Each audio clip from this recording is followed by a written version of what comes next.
Kasi para sa akin mahirap din yung iwan na lang yung Israel. Kasi dito nabuo lahat, yung halos lahat yung pangarap ko. Yung nagkaroon ako ng mga kaibigan, tsaka napaka-bait nila dito. Very kind sila dito. Ang dami ko mamimiss sa Israel, kaya namimiss ako.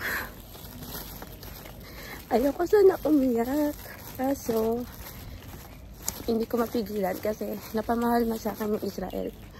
Ang dami kong mga pangarap na naabot sa Israel.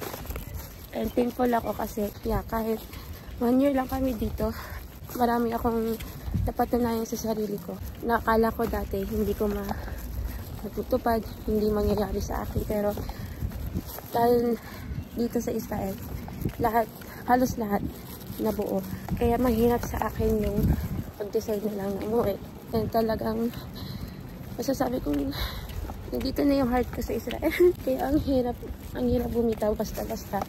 Pero kailangan. And sana bigyan pa kami ng opportunity na makapunta dito. Kasi maganda talaga magtrabaho dito sa Israel. Sobra.